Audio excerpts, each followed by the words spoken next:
Welcome in for, unfortunately, it's kind of bittersweet, our final edition of Saratoga Saturdays. I'm Anita Marks, the star of our show, Jonathon Kinchens, as well. What's up, man? It's like the last few weeks have flown by, right? Is today bittersweet for you too? Yeah, I mean, I have 3 more days left, but it is weird. It's weird because, all year I wait for Saratoga to happen. Right. Then it happens. And then once you get here, you get excited about the good races on Saturdays. And so I'm thinking, okay, I can't wait till Travers. I can't wait till the test. I can't wait till the Allen Jerkins. But you realize that you're rushing to get to Saturdays, which means you're rushing to the end of the meet. And it's a tough drive home. Like, it really is a tough drive home because I'm just so happy here. Like, I love being here. I love the city. I love the people. I love the racing. And when it comes to an end, it's like, I got to wait another 40 something and change weeks for this to come back. And it is weird. It is bittersweet for sure. So, all right, well, let's, before we get all teary-eyed and mushy, let's jump right into it. Race number 5, the Prioress Stakes, post time is 2:47 p.m. Grade 2 race, 6 furlongs, and really 6 sprinting 3-year-old fillies that are going to highlight this race. Let's start with the 6th horse. Yeah, this is a fun race, right? Super Sensational is a horse that has always shown a little bit of talent. They had her on the Kentucky Oaks Trail. If you have a good 3-year-old, male or female, you try to put them on the Kentucky Oaks, Kentucky Derby Trail. You just got to see what happens. Will these horses go 2 turns? Super Sensational is one of those horses that they tried it with, and it just didn't work out. She just didn't want to go that far. So now she's running at the shorter distances, the 1-turn races, and she ran well last time. She ran into a freak and Bella Sophia, and now she's kind of found a new home going 1 turn. She should be hard to beat from the outside. She's drawn well. I think that in small fields like this, being towards the outside is where you want to be because you get to see everything happening to the inside of you while the others have pressure from their outside. And so I think Super Sensational will be tough to beat. But if anyone's going to do it, I think it's the 1, Oksana. She's kind of like an up-and-coming type, has run some really fast numbers at some lower-level racetracks, but fast numbers nonetheless. And that's the thing about speed figures is the kind of the king of the speed figure, Andrew Beyer, when he came up with speed figures, the reason is because if a horse ran 6 furlongs at Santa Anita, California, and ran 6 furlongs at a race at Saratoga, it was hard to understand based on final time which race was faster because the surfaces change and so on and so forth. And so speed figures are just a mathematical equation that can help tie them all together so that you can compare the 2 performances despite where they are from a climate standpoint and from a surface standpoint. I want to throw 2 more horses out your way. Edie, Meeny, Miny, Mo, which I think is a very clever name, as well as Little Tootsie. And any opinion with these 2 horses in this race? Yeah, Edie, Meeny, Miny, Mo has to break a little bit better. Seems to be developing a habit of breaking slow. In a sprint race going 6 furlongs is absolutely not what you want to have happen. And then Little Tootsie. This is phenomenal names in this race, by the way. Little Tootsie, trained by my good friend and colleague Tom Amos. She's a horse I think Tom's still trying to figure out. She showed some talent at one point of her career, and then she's thrown in a lot of clunkers. And so it feels like Tom putting her in this spot. She deserves to be here. She should be here, but she's going to have to turn it around because she hasn't been running well as of late. All right. So as always, I ask you, how are you playing this race? Yeah, this is probably the type of race where I'll try to wrap up an early pick 5 with basically 80% of my money going through Super Sensational and then another 20% using Oksana, like I mentioned, kind of the up-and-comer. Super Sensational is going to be tough in here. The way she's been running, they're gonna have to really jump up and bite her if they want to beat her in here. Kind of like Frenzy Fire, which by the way, Frenzy Fire, he's an animal. So, which by the way, I had Ron Lombardi. Of course, I've mentioned him quite often on this program. I had him call into my radio show on Sunday after for the Frenzy Fire, of course, where he, tried to take a chunk out of, his opponent's face. So anyway, this is interesting. Not sure if you're aware of this. Apparently, that happened to Frenzy Fire, but he was on the right. Oh, so you remember this? Yeah, when he was a 3-year-old, and I think the race was called the Gallant Bob. someone tried to do that to him, and it's funny. He obviously learned it. I had dinner that night with a Hall of Fame rider, Mike Smith, and he said you could kind of tell that Firenze Fire, you could see his body language was getting frustrated as they were running down the lane. Doesn't happen very often for the people that don't watch racing very often. That's a once in a 5-year situation in a big race like that where a horse tries to do that. So I was a little bit bummed out because I liked Firenze Fire, and I think he would have won if he would have been focusing on running instead of biting. But, it is what it is. Yeah, I mean, but that's exactly what Ron said on my radio show on Sunday. He said he was frustrated. He was getting bumped around, and it was a learned behavior because another horse tried to take a chunk out of him a while back. Anyway, I just I thought that was interesting. All right, race number 8. The Saratoga Stakes, Grade 3. It's over a mile on turf, 3-year-olds. Public Sector is the horse you're eyeing here, right? Yeah, I like Public Sector. And what's interesting about Public Sector is there's this thing, and we've talked about it, I believe, on the show, is that in North America, basically a majority of our races have always been on dirt. Our big races are on dirt.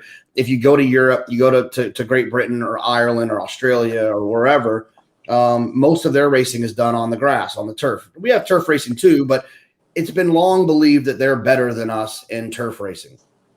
They couldn't come over here and win a dirt race if someone paid them. But the thing is that nowadays, especially with the way that Chad Brown's had so much success on the grass, he's started to kind of go over there to buy their turf horses and then bring them here. And Public Sector is one of those horses who's bred over there. He's had a lot of success with that. Domestic Spending, arguably the best turf horse in the country. Newspaper of Record, who was brilliant. Aunt Pearl, who was brilliant. Those are all horses that were bred over there and brought over here. And Public Sector is one of those horses. And he's a little bit different than a normal Chad Brown runner. He actually has some tactical speed. He's often a little bit more forwardly placed than most of Chad's runners are. And so from this inside post being drawn down on the inside, he should be able to be tactical around there, save ground, and kind of deliver that closing punch as they turn for home. I think Public Sector will be hard to beat. Thoughts on Like the King? I was reading that surface changed in his last 2 starts and now will look to become a dual surface graded stakes winner. I would assume that doesn't happen that often. No, it doesn't happen that often. But he's kind of cheating a little bit because he did it on a synthetic surface, which is kind of in the middle between dirt and turf. We don't have a lot of synthetic racetracks in this country anymore. It's an artificial surface made out of all kinds of different things. And so, yes, he did win the Jeff Ruby Stakes, which is my favorite named race. But he's going to have to improve if he wants to beat a horse like Public Sector. Sure, it could happen, but from a speed figure standpoint, he's a little bit light, and he'll have to improve. All right, race number 11, Flower Bowl, Grade 1, over a mile on turf, fillies and mares, 4 years and older. And I would imagine everybody's on Warlike Goddess with a name like that. She is outstanding. And here's a fun little bar trick for you. If you're at home and you're hanging out with people that don't know, you can turn it on and you can just say with a lot of confidence when this race comes on, the 3-horse cannot lose. She can't lose. She won't lose. She can't lose. Her price will reflect that. She's not really a betting proposition from a win standpoint. You can maybe try to single her in multi-race bets. She is outstanding. She can overcome any pace scenario. She loves these long distances. She's the type of horse that I cannot wait until the Breeders' Cup when she shows up. There's another really talented younger grass mare filly named Santa Barbara, and I'm looking forward to them kind of hooking up at the end of the year in a month and a half, 2 months. And she's special. So that can be your bar trick today. You can act very confident and say, the 3-horse right here can't lose. And if some idiot wants to like bet you a beer or something because they don't know that they should get odds, you give them the field and you take the 3 Warlike Goddess, and then you can thank Anita and I later for your free adult beverage.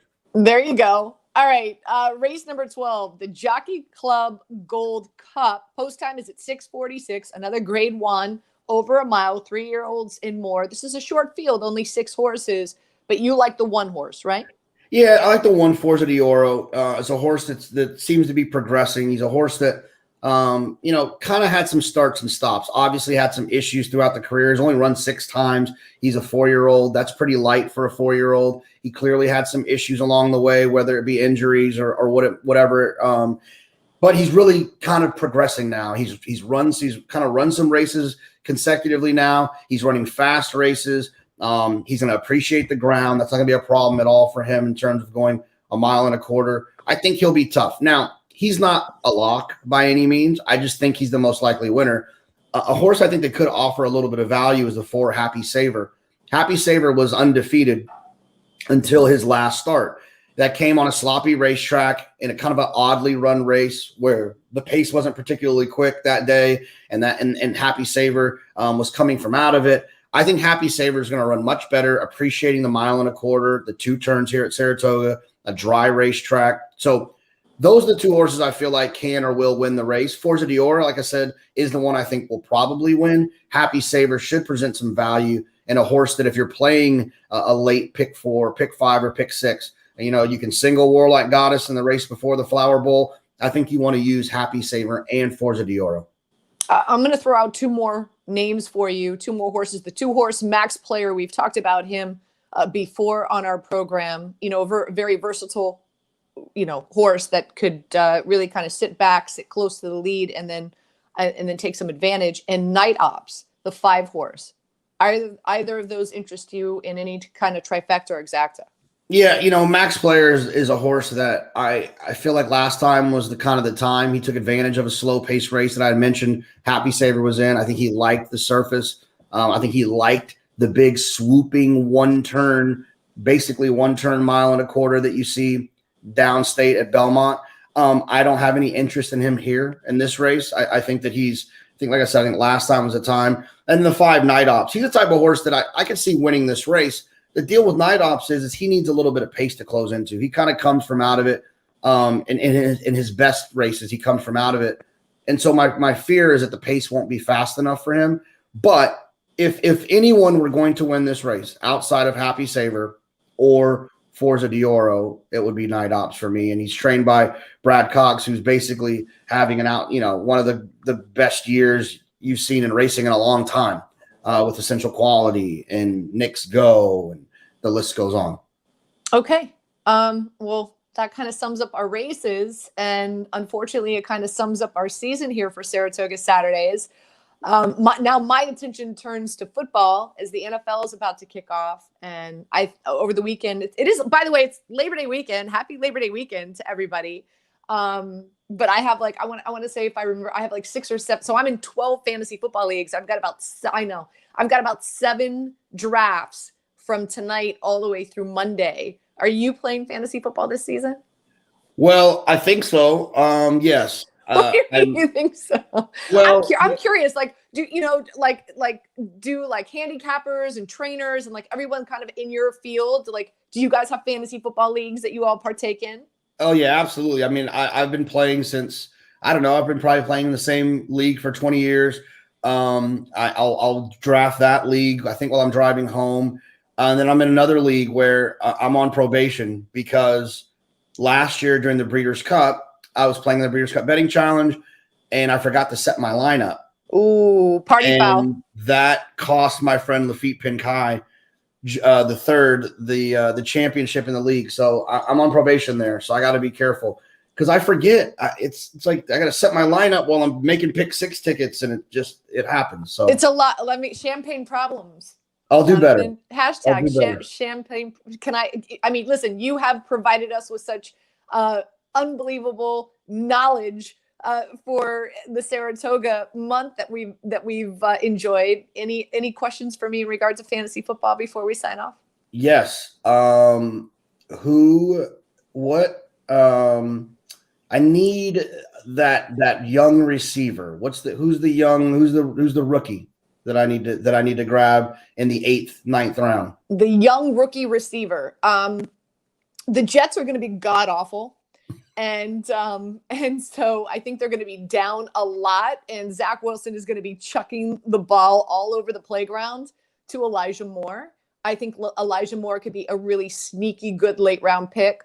Also Rondell Moore for the Arizona Cardinals is another rookie that's getting a lot of love in the wide receiver position. Those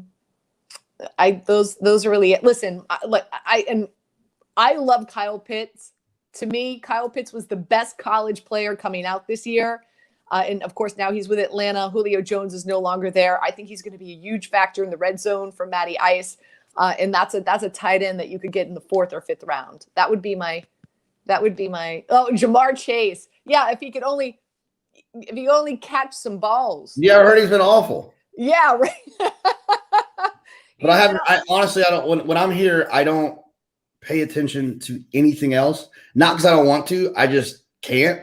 And then when I get home, I'll be, I have 3 TVs. I'll have Sunday ticket streaming. I'll have illegal streams here. I'll be in business. Devontae Smith, by the way, is another wide receiver for the Philadelphia Eagles that you want to target. But you asked me like wide receivers that you could get in the later rounds, like sneaky good wide receiver rookie picks. I'd go with I call them the Moore brothers, but they're brothers with a different mother. Anyway, anyway, good luck with the races. Jonathon, you're awesome. I so enjoyed working with you on Saratoga Saturdays. I hope we're back in action next year. And you know that I'll be hitting you up for picks as we get closer to the Breeders' Cup. Thank you, my friends. Anytime. Good luck. And we want to thank America's Best Race and ABR for giving us this platform and enjoying these Saturday mornings with all of you.